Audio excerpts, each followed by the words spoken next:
अस्सलामुअलैकुम।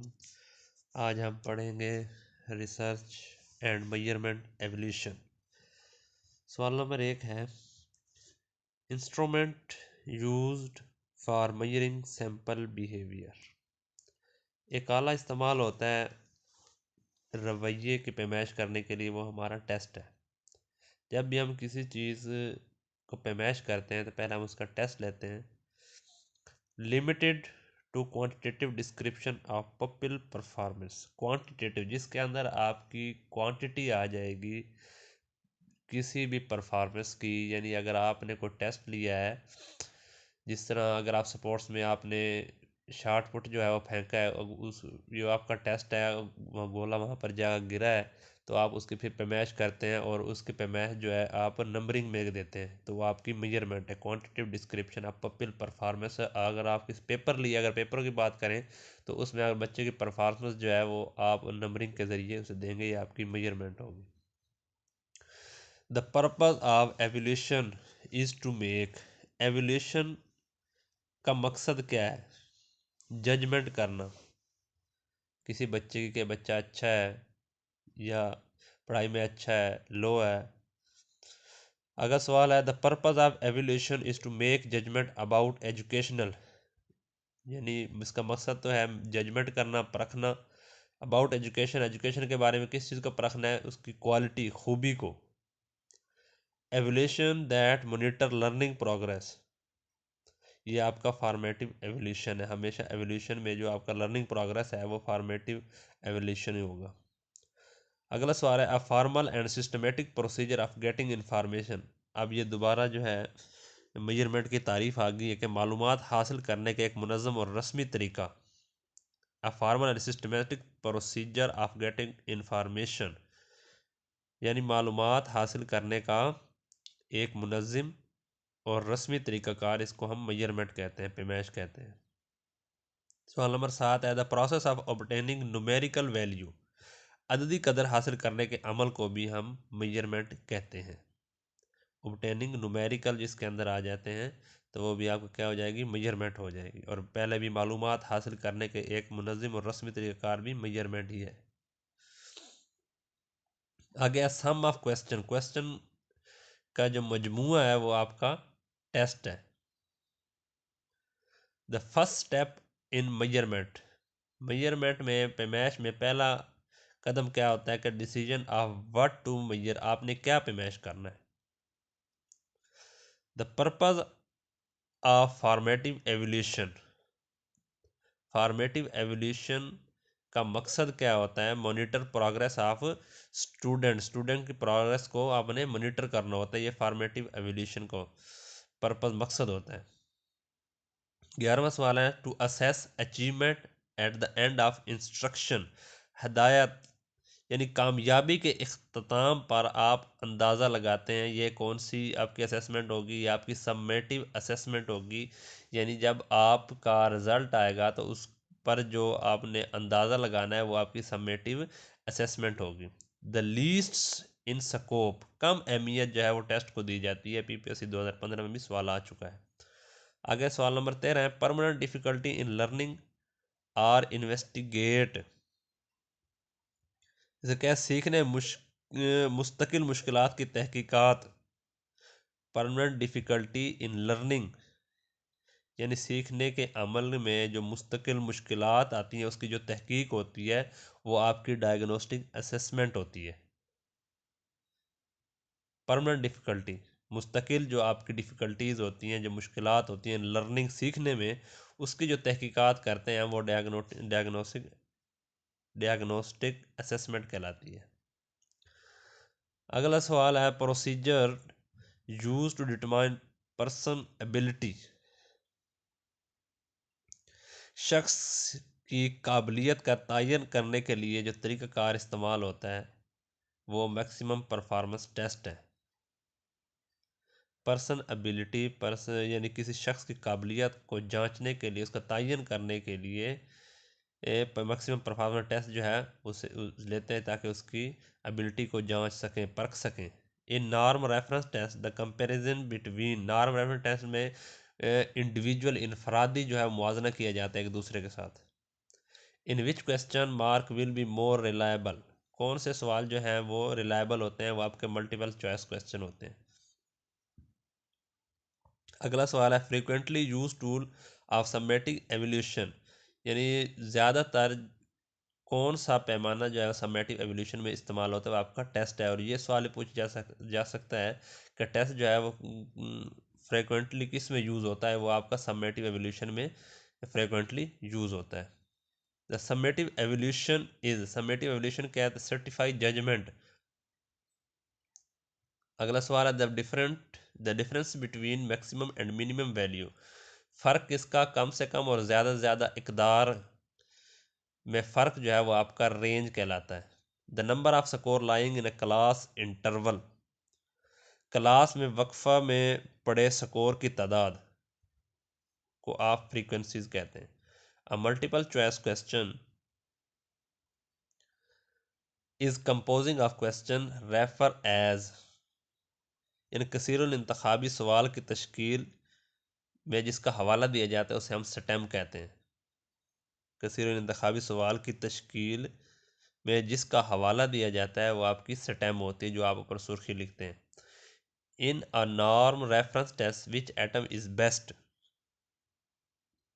ना कौन सा एटम बेस्ट होता है, item difficulty is near 50। Which question has increasing objectivity of marking, किसकी जो है मारूजियत बढ़ती है, वो आपका मल्टीपल टाइप क्वेश्चन है। Projective technique are use to measure, किस लिए इस्तेमाल होती है, आपकी पर्सनैलिटी के लिए। Test meet for prediction are certain criteria, test का मतलब एक मखसूस मैार पर एक पेशगोई करना है।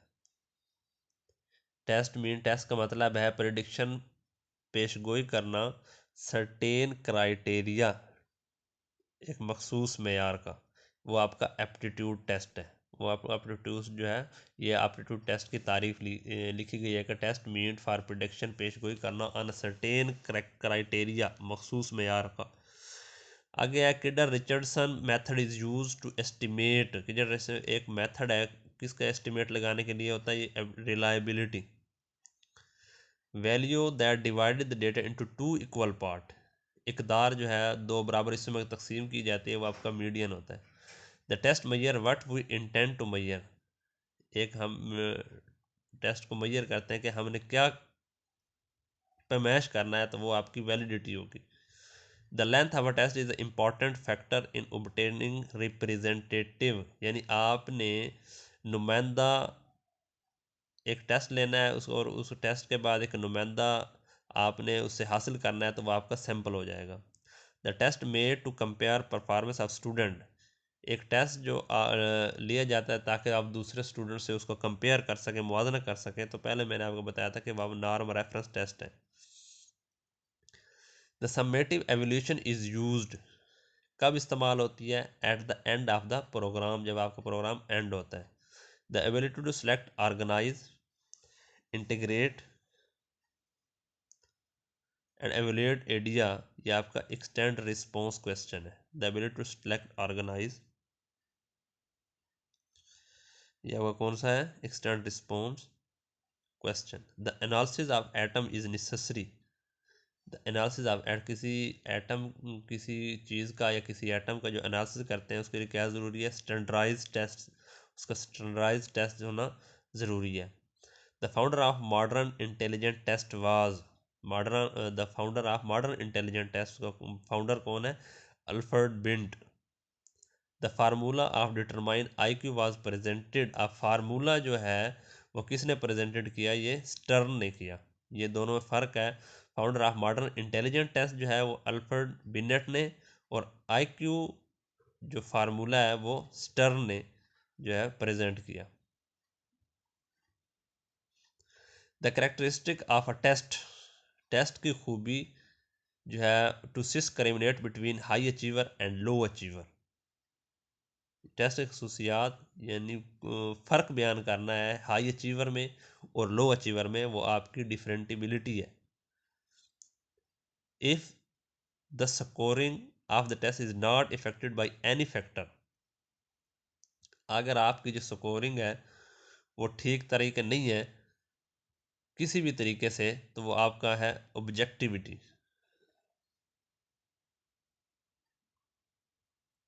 आगे है the quality of a test to give same score when administered at different occasion,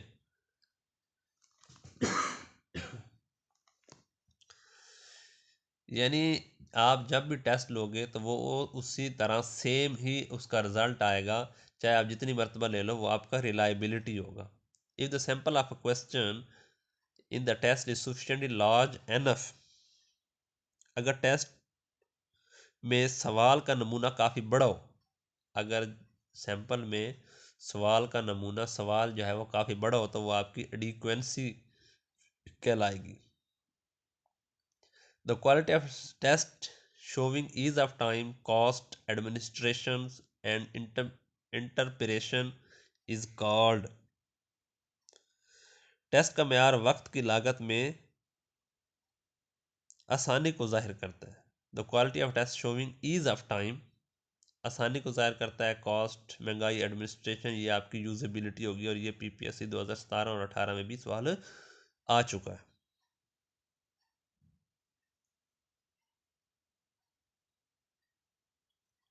आगे सवाल है the quality of a test that measure what it claim to measure, के हमने क्या पेमाइश करना है, तो आपकी वैलिडिटी है। द डिफरेंस बिटवीन मैक्सिमम और मिनिमम वैल्यू, ये पहले आ चुका है सवाल। What is the research, research क्या है कि आप पहले सोल्यूशन को फाइंड करते हो, फिर प्रॉब्लम उसके अंदर आ जाती है, फिर आप उसका एनालिसिस करते हो, फिर एंड में आप उसका नतीजा कर देते हो, ये रिसर्च है। The observation, the observation made through scientific process are to verify again by using sense of to confirm or refused previous finding। अब यह कि साइंसी अमल के ज़रिए किए गए मुशाहदात की दोबारा तस्दीक की जाए, ताकि पिछले नताइज की तस्दीक या तरदीद की जा सके। ये आपकी क्या है, ये आपका वेरिएबल है।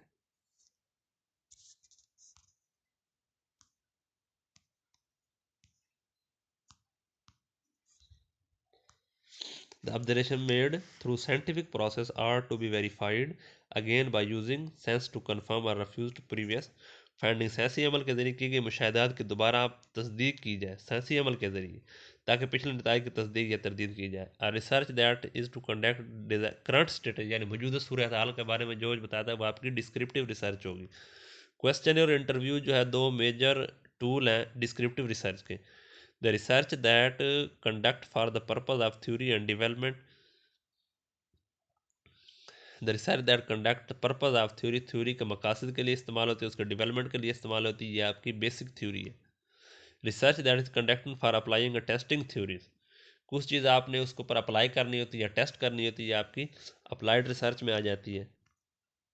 Research that is conducted to solve practical problem, यानी आप प्रैक्टिकल प्रॉब्लम को आपने सॉल्व करना होता है और साइंटिफिक तरीक़ाकार से, ये आपकी एक्शन रिसर्च होगी, यानी इमीडिएट क्लासरूम एक्शन भी इसे हम कहते हैं।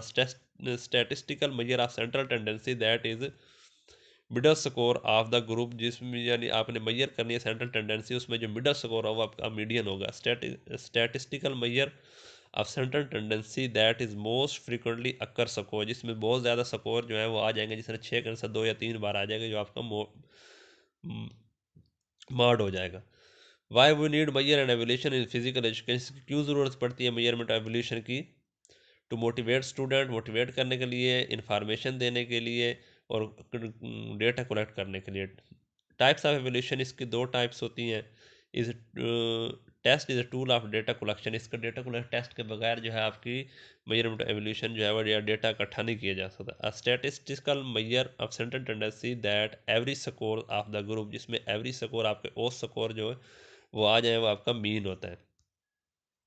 आगे है is the process of quantifying the degree to which someone or something possesses give trait, ये भी आपकी क्वांटिफाइंग मकदार का जिसमें तयन आ गया तो आपकी मेजरमेंट है। Is systematic process of collecting analysis data in order to make decision. पहले भी मैंने आपको बताया था कि जब कलेक्टिंग यानी डेटा कलेक्ट किया, उसका एनालिसिस किया, किस लिए किया, ताकि वो जजमेंट कर सके। तो आपकी एवोल्यूशन है। What is a sample? Sample क्या है? पार्ट ऑफ पॉपुलेशन है, पार्ट ऑफ ग्रुप है, ये दोनों ठीक है। The name of posture defect if shoulder are bend, जिसके कंधे जहाँ आगे झुके हुए वो आपका हाइपोसिस कहलाता है। Test is conducted to check tennis skill. वो कौन सा टेस्ट है जो टेनिस स्किल को चेक करते हैं, जिससे ये वो डायर टेस्ट है। Is ability to do daily task, जो रोज़ाना काम करना है और उसमें इतनी ताकत बाकी रहे कि वो आने वाली मुसीबत का भी सामना कर सके, ये आपकी फिजिकल फिटनेस है। अब मिलर वाल वाली टेस्ट इज़ यूज किसके लिए इस्तेमाल होता है? बैडमिंटन के लिए इस्तेमाल होता है। Instrument that is use to measure fats, fats को मेजर करने का क्या इंस्ट्रूमेंट यूज होता है? वो आपका स्किन फोल्ड क्लिपर है। Sargent jump is use for किस लिए इस्तेमाल होता है? Vertical jumping ability. The following टार is not related to any test, कौन सी है? ये आपकी क्रिएटिविटी है। अल्लाह हाफिज़, अस्सलाम वालेकुम।